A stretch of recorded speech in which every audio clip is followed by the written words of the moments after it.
because I was the one who registered an FIR against the respondent and her family members due to extortion and other various acts. And as a counterblast, she initiated a 498A proceedings before the magistrate court. In that magistrate court, she clearly tells the marriage happened in Bangalore on November 16th, 2021. And she's not disclosed one single word about the marriage, which has happened in Dharmasthala temple on September 15th. So basically, the respondent is running a real marriage before the magistrate court, and she's appearing before the family court, and she's running on an illusionary marriage. That is the 498 proceedings. In that, the respondent clearly tells she's not even disclosed one single word about the marriage which happened in Dharmasthala. She clearly tells the marriage happened in Bangalore, Yelahanka, on 17th of November 2021. What is your case? She wants a decree of divorce for the marriage happened in Dharmasthala on September 15, 2021.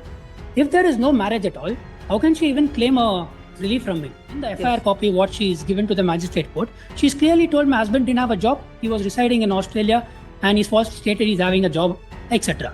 He cheated me. And coming to the family court, she's telling he's earning around 8 lakhs per month, so I need 1 lakh monthly maintenance.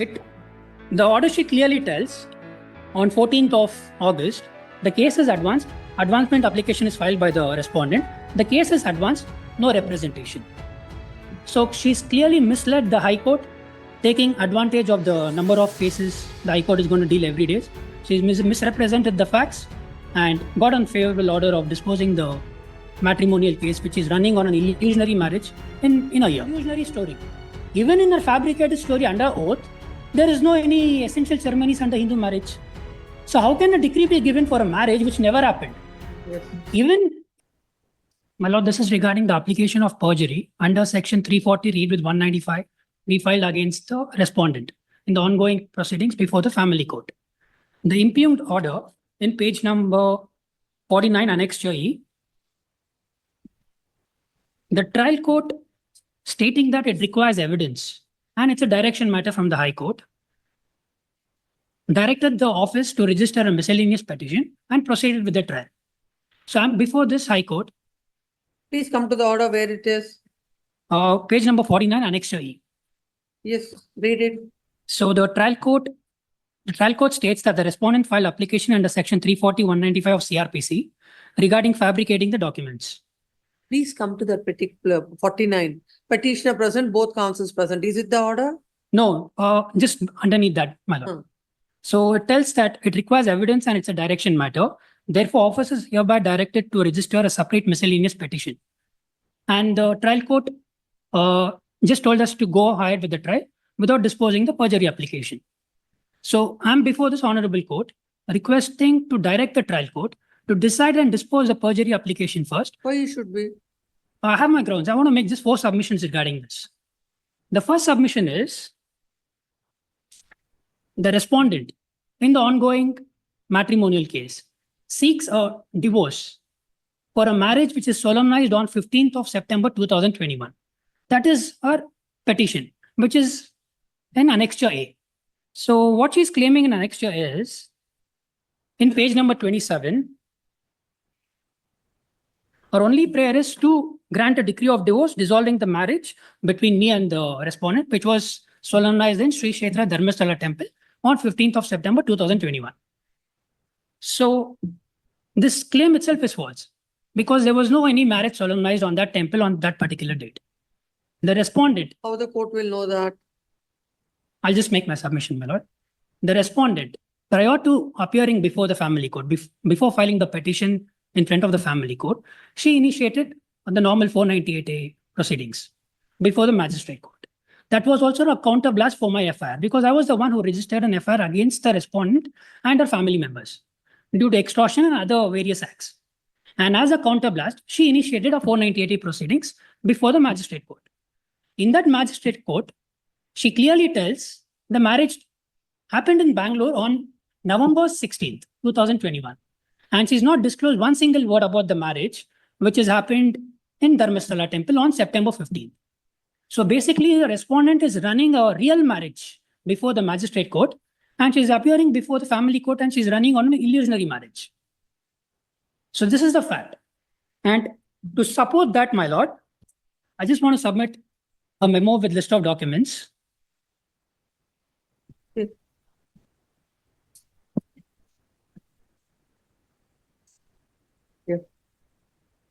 My lord, the document one is the wedding card, which is a fabricated and the false evidence which is marked as evidence to prove the false claim of marriage which has happened in Dharmasthala. That is, it is marked as exhibit number P3. So the document number 2 is the endorsement from the Dharmasthala temple, which is run by Dharmadhikari Virendra Hegde, as well as from the jurisdiction police station of Dharmasthala, stating that there is no records of marriage between me and the petitioner at all. Yes. And the third document is the charge sheet, which is before the magistrate court. That is the 498 proceedings.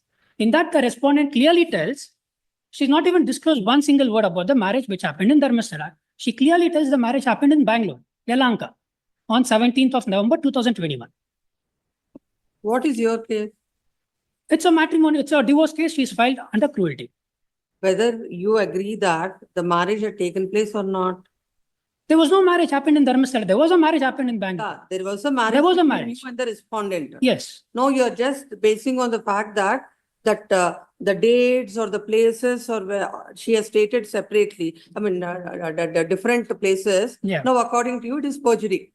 No. What has happened is, in the divorce petition and even in the affidavit in chief, what she is submitted before the family court, she is clearly told the marriage happened only in Dharmasthala and reception happened in Bangalore, which is also I've submitted in. No. What is it? How is it going to change how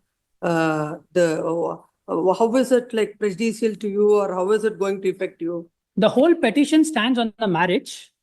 She wants a decree of divorce for the marriage happened in Dharmasthala on September 15, 2021. If there is no marriage at all, how can she even claim a relief from me? Yes. The marriage happened on November. I agree with that. She's my wife. And there's evidence, everything regarding that, regarding the essential ceremonies and various other things. She's not even given one single document about the marriage happened in Dharmasthala. And in a chief affidavit, what she's cleverly done is, she's cleverly annexed the photos of the marriage happened in Bangalore and claimed that the marriage happened in Dharmasthala. And she's clearly told 16th and 17th of November, there was no marriage happened, only reception happened in Bangalore. So that is clearly a false affidavit, what she submitted before the family court. Yes. And my second submission, my lord, regarding this, to prove a cruelty, she's produced some additional bills and other things, which has no legal value. It's clearly a fabricated one because the GST invoice doesn't have a GST claim, nor invoices claiming 15-20 lakhs has even an invoice number in it. And she's also given an audio transcript. In her affidavit, she tells that it is between me and my husband and the parents, but the transcript of the audio recording is not matching with what the affidavit is telling, nor it is authenticated by any forensic lab. So it's clearly not matching. The transcript as well as the affidavit, what she is given is not matching at all. What is the hurry that this application should be disposed of first? What is the two more submissions? So that is my second submission. The third submission, the court mentioned was, it requires evidence was the first one. The evidence is clearly placed on record by the respondent herself, where the marriage happened and etc. And she's also filed an application under Section 24 of Hindu Marriage Act, telling that she's unable to maintain herself and she's seeking a monthly maintenance of 1,50,000 as litigation expense. She's also filed an IA along with the petition. So what has happened now is, before filing the petition, in the FIR copy, what she is given to the magistrate court, she's clearly told my husband didn't have a job. He was residing in Australia and he's falsely stated he's having a job, etc. He cheated me. And coming to the family court, she's telling he's earning around 8 lakhs per month. So I need 1 lakh monthly maintenance, nor any affidavits or anything regarding the income and assets and liabilities is submitted. So this is the fact. And once I come on record before the family court, the matter gets referred to mediation. Even before the mediation report comes back to the family court, she gives an SPA to her mother to prosecute the case. And the respondent, through an SPA with her mother, appears to the High Court for her seeking a speedy disposal. So coming to the speedy disposal fact over here, So she's not only played perjury with the magistrate court as well as with the family court. It's happened even before the Honorable High Court. So this is the original petition what she's filed to the High Court. It's a writ petition. It was disposed even before me contesting it because speedy disposal is going to be favoring both the parties. Even I agree with that. But once you're appearing before the High Court, you need to come with clean hands and exhaust all the remedies. And you need to represent the facts in a very clean way so that you don't have to play perjury in front of the High Court, my lord. So in this petition, what she's done, just to prove that she's exhausted all the memories, she's lied about me for the illusionary marriage. She's mentioned a number of things about me, but that is not my matter of concern. Well, I just want to submit this to you. You can read what it is. So, in the brief facts in the writ petition, she clearly tells on 10th of August 2023, the petitioner witnessing the delay in the proceedings files an advancement petition before the family court, and the family court rejected it. But there was no any advancement application filed on that particular date at all. It was filed on 14th of August, not on 10th. And the family court didn't reject it. Didn't reject the advancement application filed by the respondent. The order sheet clearly tells on 14th of August, the case is advanced, advancement application is filed by the respondent, the case is advanced, no representation. So she's clearly misled the High Court, taking advantage of the number of cases the High Court is going to deal every day.